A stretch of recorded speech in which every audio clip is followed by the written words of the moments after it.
بسم اللہ الرحمن الرحیم۔ بنیادی مسائل کے جوابات، قسط 55، مرتبہ ظہیر احمد خان، انچارج شعبہ ریکارڈ، دفتر PS لندن۔ یا من اسمہ دواء و ذکرہ شفا، اس دعا کے بغیر رمضان کا اعتکاف بدعت تو شمار نہیں ہوتا، اور کیا روزے کے بغیر اعتکاف کی کوئی سنت یا اصحاب رسول صلی اللہ علیہ وسلم سے کوئی مثال ملتی ہے؟ سوموار اور جمعرات کو نفلی روزہ رکھنے میں کیا حکمت ہے؟ نیز ان دو ایام کے علاوہ بھی اور دنوں میں نفلی روزے رکھے جا سکتے ہیں؟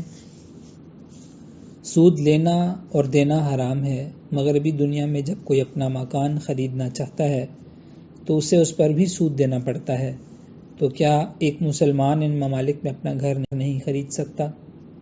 رمضان میں گھروں کو سجانے اور رمضان کیلنڈر بنانے کے بارے میں رہنمائی۔ سوال: میرپور آزاد کشمیر سے ایک خاتون نے حضور انور ایدہ اللہ تعالی بنصرہ العزیز کی خدمت میں لکھا کہ لا علاج مریضوں پر پڑھ کر دم کرنے والی ایک یا من اسمہ دواء و ذکرہ شفا ہے۔ اس دعا کا حوالہ اور اس کی حقیقت کیا ہے؟ حضور انور ایدہ اللہ تعالی بنصرہ العزیز نے اپنے مکتوب 9 اپریل 2022 عیسوی میں اس سوال کے بارے میں درج ذیل ارشادات فرمائے۔ حضور انور نے فرمایا: جواب: میرے علم میں تو ایسی کوئی دعا نہیں ہے جو آپ نے اپنے خط میں تحریر کی ہے، البتہ احادیث میں یہ ذکر ملتا ہے کہ حضور صلی اللہ علیہ وسلم خود بھی اور صحابہ رسول صلی اللہ علیہ وسلم سورہ فاتحہ، معوذتین یعنی سورہ فلق اور سورہ ناس اور بعض اور دعاؤں کے ذریعے بخار، مختلف بیماریوں اور سانپ اور بچھو وغیرہ کے کاٹنے پر دم کر لیا کرتے تھے۔ چنانچہ احادیث میں یہ واقعہ آتا ہے کہ صحابہ رضوان اللہ کی ایک جماعت کسی سفر پر روانہ ہوئی اور یہ لوگ ایک قبیلے کے پاس آ کر ٹھہرے اور ان سے کچھ کھانے کے لیے طلب کیا، لیکن قبیلے والوں نے ان کی مہمان نوازی سے انکار کر دیا۔ پھر اس قبیلے کے سردار کو سانپ یا بچھو نے کاٹ لیا اور کوشش کی، لیکن سردار کو کوئی افاقہ نہ ہوا۔ کسی نے مشورہ دیا کہ جو باہر سے لوگ ہمارے پاس آ ٹھہرے ہیں ان سے بھی پوچھا جائے، شاید ان میں سے کسی کے پاس کوئی دوا ہو۔ صحابہ رضوان اللہ سے پوچھنے پر ایک صحابی نے کہا، ہاں میں ایک دم جانتا ہوں، لیکن اس لیے اب میں تمہارے سردار پر دم نہیں کروں گا۔ چنانچہ اس قبیلے والوں نے بکریوں کا ایک ریوڑ صحابہ کو دینے کا وعدہ کیا، جس پر اس صحابی نے سورہ فاتحہ پڑھ کر قبیلے کے سردار پر دم کیا تو وہ سورہ فاتحہ کی برکت سے ٹھیک ہو کر اس طرح چلنے پھرنے لگا کہ گویا اس کو کسی چیز نے کاٹا ہی نہ ہو۔ صحابہ نے قبیلے والوں سے بکریاں لے لیں۔ ایک شخص نے کہا کہ ان بکریوں کو آپس میں تقسیم کر لیتے ہیں، لیکن جس صحابی نے دم کیا تھا انہوں نے مشورہ دیا کہ جب تک ہم حضور صلی اللہ علیہ وسلم کی خدمت میں حاضر ہو کر یہ واقعہ بیان نہ کر لیں اور معلوم نہ کر لیں کہ حضور صلی اللہ علیہ وسلم ہمیں کیا حکم دیتے ہیں، اس وقت تک ہمیں ایسا نہیں کرنا چاہیے۔ پھر یہ لوگ حضور صلی اللہ علیہ وسلم کی خدمت میں حاضر ہوئے اور سارا واقعہ بیان کیا تو حضور صلی اللہ علیہ وسلم نے فرمایا، تمہیں کس طرح علم ہوا کہ سورہ فاتحہ دم کرنے والی سورت ہے؟ تم نے بالکل ٹھیک کیا ہے، ان بکریوں کو آپس میں تقسیم کر لو اور میرا بھی ایک حصہ مقرر کرو، اور یہ فرما کر حضور صلی اللہ علیہ وسلم مسکرا دیے۔ بخاری۔ حضرت عائشہ رضی اللہ عنہا فرماتی ہیں کہ حضور صلی اللہ علیہ وسلم اذھب البأس رب الناس بیدک الشفاء لا کاشف لہ الا انت، یعنی اے لوگوں کے رب تو اس تکلیف کو دور فرما دے، شفا تیرے ہی ہاتھ میں ہے، تیرے سوا کوئی اس تکلیف کو دور نہیں کر سکتا، کی دعا پڑھ کر دم کیا کرتے تھے۔ صحیح مسلم۔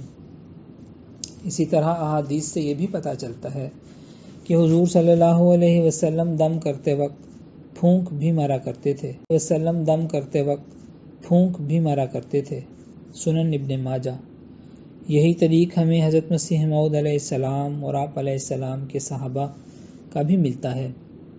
چنانچہ حضرت مفتی محمد صادق صاحب رضی اللہ عنہ بیان کرتے ہیں، ایک دفعہ آج صاحب بھی ساتھ تھے۔ صوفی احمد دین صاحب مرحوم نے مجھ سے خواہش کی کہ میں حضرت مسیح موعود علیہ السلام کی خدمت میں سفارش کروں۔ حضرت اقدس مسیح موعود علیہ السلام کی خدمت میں سفارش کر کے صوفی صاحب کے سینے پر دم کرا دوں۔ چنانچہ حضرت صاحب علیہ السلام کوچہ بندی میں سے اندرون خانہ جا رہے تھے، جبکہ میں نے آگے بڑھ کر صوفی صاحب کو پیش کیا اور ان کی درخواست عرض کی۔ حضور علیہ السلام نے کچھ پڑھ کر صوفی صاحب کے سینے پر دم کر دیا، پھونک مارا اور پھر اندر تشریف لے گئے۔ ذکر حبیب۔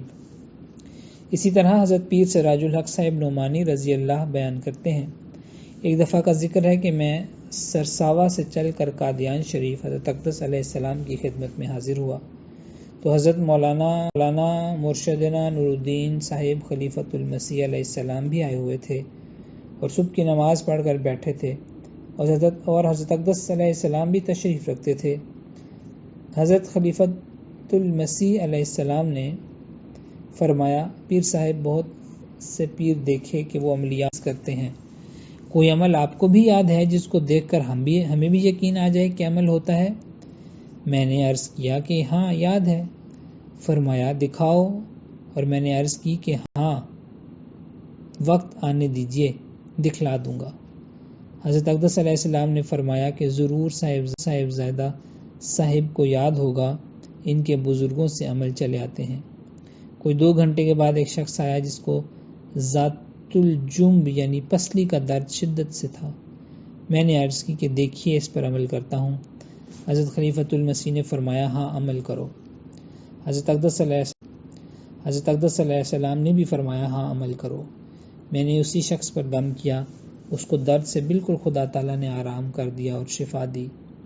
جب اس کو آرام ہو گیا تو حضرت خلیفۃ المسیح علیہ السلام نے فرمایا کہ میسمرزم ہے۔ میں نے اس زمانے میں میسمرزم کا نام بھی نہیں سنا تھا اور نہ میں جانتا تھا کہ میسمرزم کیا چیز ہوتا ہے۔ حضرت اقدس نے فرمایا صاحبزادہ صاحب تم نے کیا پڑھا تھا؟ میں نے عرض کیا کہ حضرت صلی اللہ علیہ وعلی محمد، میں نے الحمد شریف پڑھی تھی۔ تذکرۃ المہدی۔ پاسا حضور صلی اللہ علیہ وسلم اور آپ کے صحابہ کرام علیہ السلام سے دم کرنا ثابت ہے، جس میں اللہ تعالیٰ محض اپنے فضل سے ان قرآنی صورتوں اور ان پاکیزہ اذکار کی برکت اور بزرگوں کی دعا کے نتیجے میں مریض کو شفا عطا فرما دیتا ہے۔ سوال: جرمنی سے ایک دوست نے عزیز سے دریافت کیا کہ روزے کے بغیر رمضان کا اعتکاف بدعت تو شمار نہیں ہوتا، اور کیا روزے کے بغیر اعتکاف کی کوئی سنت یا اصحاب رسول صلی اللہ علیہ وسلم سے کوئی مثال ملتی ہے؟ حضور انور ایدہ اللہ تعالیٰ نے اپنے مکتوب مؤرخات 10 مئی 2022 عیسوی میں اس سوال کا درج ذیل جواب عطا فرمایا۔ حضور انور نے فرمایا: جواب: حضور صلی اللہ علیہ وسلم کی سنت سے تو یہی ثابت ہوتا ہے کہ حضور صلی اللہ علیہ وسلم رمضان کا اعتکاف روزوں کے ساتھ ہی فرمایا کرتے تھے۔ اس لیے حضرت عائشہ رضی اللہ عنہا فرماتی ہیں کہ السنۃ علی المعتکف ان لا یعود مریضا ولا یشہد جنازۃ ولا یمس امرأۃ ولا یباشرها ولا یخرج لحاجۃ الا لما لا بد منہ ولا اعتکاف الا بصوم ولا اعتکاف الا فی مسجد جامع۔ سنن ابی داؤد۔ یعنی سنت یہ ہے کہ معتکف کسی مریض کی عیادت اور نماز جنازہ کے لیے مسجد سے باہر نہ جائے اور بیوی کو شہوت کے ساتھ نہ چھوئے اور شرط کرے، اور سوائے انسانی ضرورت قضاء حاجت وغیرہ کے کسی اور ضرورت کے لیے مسجد سے باہر نہ نکلے، اور روزوں کے بغیر اعتکاف درست نہیں، اور جامع مسجد کے سوا کسی اور جگہ اعتکاف درست نہیں۔ پس مسنون اعتکاف کے بارے میں صحابہ رسول صلی اللہ علیہ وسلم اور علماء و فقہا کا یہی موقف ہے کہ اس کے لیے روزے رکھنے ضروری ہیں، اور حضور صلی اللہ علیہ وسلم کی سنت متواترہ یہی تھی کہ آپ صلی اللہ علیہ وسلم رمضان کے آخری 10 دن مسجد میں اعتکاف فرمایا کرتے تھے۔ صحیح مسلم۔ باقی جہاں تک رمضان کے مسنون اعتکاف کا تعلق ہے، یا اعتکاف کرنے یا کسی نذر کا اعتکاف کرنے کی بات ہے، تو ایسا اعتکاف روزے کے بغیر بھی کیا جا سکتا ہے، اور یہ اعتکاف چند دنوں یا چند گھنٹوں کی خدمت میں عرض کیا کہ میں نے زمانہ جاہلیت میں نظر مانی تھی کہ میں ایک رات کے لیے مسجد حرام میں اعتکاف کروں گا۔ اس پر حضور صلی اللہ علیہ وسلم نے فرمایا کہ اپنی نظر کو پورا کرو۔ سنن ترمذی۔ بس خلاصہ کلام یہ ہے کہ رمضان کا مسنون اعتکاف روزوں کے ساتھ رمضان کے آخری 10 دنوں میں مسجد میں ہو سکتا ہے، جبکہ رمضان کے علاوہ عام اعتکاف روزوں کے بغیر اور کم یا زیادہ وقت کے لیے ہو سکتا ہے۔ سوال: جامعہ احمدیہ کینیڈا کے ایک طالب علم نے حضور انور ایدہ اللہ تعالی بن سہیل عزیز کی خدمت اقدس میں استفسار بھجوایا کہ عموماً سوموار اور جمعرات کو نفلی روزے رکھنے میں کیا حکمت ہے؟ نیز ان 2 ایام کے علاوہ اور دنوں میں بھی نفلی روزے رکھے جا سکتے ہیں؟ حضور انور ایدہ اللہ تعالی بن سہیل عزیز نے اپنے مکتوب مورخہ 10 مئی 2022 عیسوی میں اس سوال کے بارے میں درج ذیل ارشاد فرمائے۔ حضور انور نے فرمایا: جواب: سوموار اور جمعرات کو نفلی روزہ رکھنے کی مختلف وجوہات احادیث میں بیان ہوئی ہیں۔ چنانچہ حضور صلی اللہ علیہ وسلم نے فرمایا کہ سوموار اور جمعرات کے دن انسانوں کی تعالیٰ کے حضور پیش کیے جائیں گے، اور میں چاہتا ہوں کہ میرے اعمال ایسی حالت میں پیش ہوں کہ میں روزے دار ہوں۔ سنن ترمذی۔ اسی طرح ایک اور حدیث میں حضور صلی اللہ علیہ وسلم نے فرمایا کہ سوموار اور جمعرات کو جنت کے دروازے کھولے جاتے ہیں اور ہر اس شخص کو بخش دیا جاتا ہے جس نے اللہ کے ساتھ کسی کو شریک نہ ٹھہرایا ہو۔ سنن ترمذی۔ پھر ایک اور حدیث میں ہے کہ سوموار کے روز کی بابت حضور صلی اللہ علیہ وسلم سے پوچھا گیا تو آپ نے فرمایا کہ اس روز میں پیدا ہوا تھا اور اسی روز مجھ پر وحی کا نزول شروع ہوا۔ صحیح مسلم۔ سوموار اور جمعرات کو نفلی روزہ رکھنا حضور صلی اللہ علیہ وسلم کی عمومی سنت تھی۔ سنن نسائی۔ اسی طرح ایام بیض یعنی ہر مہینے میں چاند کی 13، 14 اور 15 تاریخ کو بھی حضور صلی اللہ علیہ وسلم بڑی باقاعدگی کے ساتھ روزہ رکھا کرتے تھے۔ سنن نسائی۔ علاوہ ازیں یوم عرفہ، 9 ذی الحجہ اور یوم عاشوراء 10 محرم کے روزے بھی حضور صلی اللہ علیہ وسلم نے بڑی فضیلت بیان فرمائی۔ صحیح مسلم۔ البتہ جو شخص حج پر موجود ہو اس کے لیے یوم عرفہ کا روزہ رکھنا منع ہے۔ سنن ابن ماجہ۔ بس دونوں عیدوں کے دنوں اور ایام تشریق 11، 12 اور 13 ذی الحجہ جو کہ اہل اسلام کے لیے عید اور کھانے پینے کے دن ہیں، سنن کسی بھی دن نفلی روزہ رکھ سکتا ہے، تاہم صرف جمعے کا دن نفلی روزے کے لیے خاص کرنا منع ہے۔ سنن ترمذی۔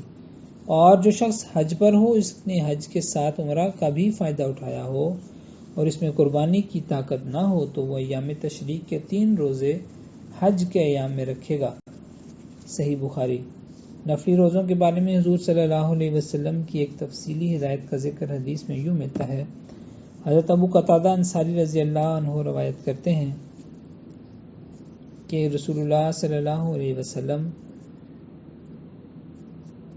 سے صوم دہر کے بارے میں پوچھا گیا تو آپ نے فرمایا ایسے شخص نے نہ روزہ رکھا اور نہ افطار کیا، وہ ایسے روزے کو آپ نے ناپسند فرمایا۔ راوی کہتے ہیں پھر آپ سے 2 دن روزہ رکھنے اور 1 دن افطار کرنے کے بارے میں پوچھا تو آپ صلی اللہ علیہ وسلم نے فرمایا کون اس کی طاقت رکھتا ہے؟ راوی کہتے ہیں کہ پھر آپ صلی اللہ علیہ وسلم سے 1 دن روزہ رکھنے اور 2 دن افطار کرنے کے بارے میں پوچھا گیا تو آپ صلی اللہ علیہ وسلم نے فرمایا اللہ تعالیٰ ہمیں اس کی طاقت عطا فرمائے۔ پھر آپ سے ایک دن روزہ رکھنے اور ایک دن افطار کرنے کے بارے میں پوچھا گیا تو آپ صلی اللہ علیہ وسلم نے فرمایا یہ روزے میرے بھائی حضرت داؤد علیہ السلام کے ہیں۔ راوی کہتے ہیں پھر آپ صلی اللہ علیہ وسلم سے سوموار کے دن کے روزے کے بارے میں پوچھا گیا تو آپ صلی اللہ علیہ وسلم نے فرمایا وہ دن ہے جس میں مجھے پیدا کیا گیا، اسی دن مجھے مبعوث کیا گیا اور اسی دن مجھ پر قرآن نازل کیا گیا۔ راوی کہتے ہیں کہ آپ صلی اللہ علیہ وسلم نے فرمایا ہر مہینے میں 3 روزے رکھنا اور ایک رمضان کے بعد دوسرے رمضان کے روزے رکھنا ساری عمر کے روزوں کے برابر ہے۔ راوی کہتے ہیں آپ صلی اللہ علیہ وسلم سے عرفہ کے دن کے روزے کے بارے میں پوچھا گیا تو آپ صلی اللہ علیہ وسلم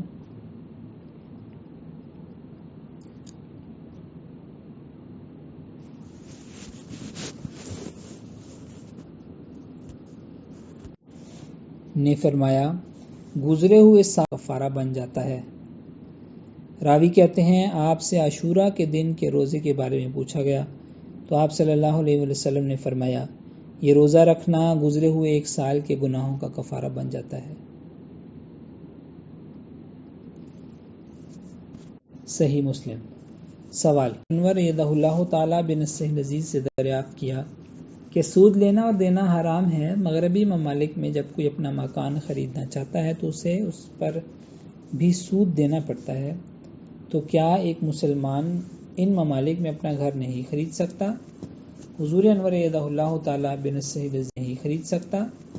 حضور انور ایدہ اللہ تعالیٰ بنص لذیذ نے اپنے مکتوب مورخہ 10 مئی 2022 عیسوی میں اس سوال کے بارے میں درج ذیل ہدایات فرمائی۔ حضور انور نے فرمایا جواب مغربی دنیا میں مارگیج کے ذریعے جو مکان ہیں ان میں عموماً بینک یا کسی مالیاتی ادارے سے قرض حاصل کیا جاتا ہے اور جب تک یہ قرض واپس نہ ہو جائے ایسا مکان قرض دینے والے بینک یا اس مالیاتی ادارے ہی کی ملکیت رہتا ہے اور بینک یا مالیاتی ادارہ اپنے اس قرض پر کچھ زائد رقم بھی وصول کرتا ہے جس کی وجہ سے وہ پیسے کی ڈی ویلیویشن بتاتے ہیں۔ چونکہ ان ممالک میں ہر انسان اپنے رہنے کے لیے بھی مکان آسانی سے خرید سکتا ہے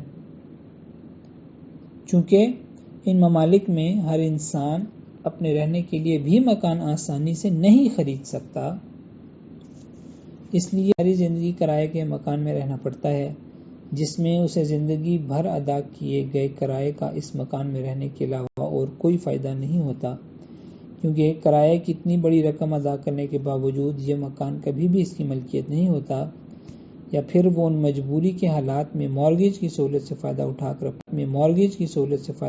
اپنی رہائش کے لیے گھر خرید لیتا ہے جس پر اسے تقریباً اتنی ہی مارگیج کی قسط ادا کرنی پڑتی ہے جس قدر وہ مکان کا کرایہ دے رہا ہے، لیکن مارگیج میں اسے یہ فائدہ ہوتا ہے کہ وہ ان اقساط کی ادائیگی کے بعد یہ مکان اس کی ملکیت ہو جاتا ہے۔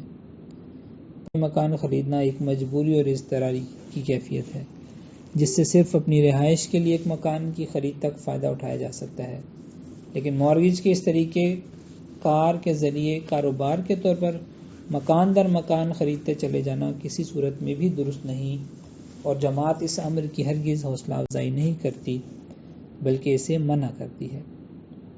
سوال محترم ناظم صاحب دارالافطار رغبہ نے ایک استفتاء بابرکت کرسمس کی طرز پر رمضان کو گھروں میں سجانے اور رمضان کیلنڈر بنا کر عید تک دنوں کی گنتی کرنے کے بارے میں حضور انور بنص لذیذ سے رہنمائی چاہی۔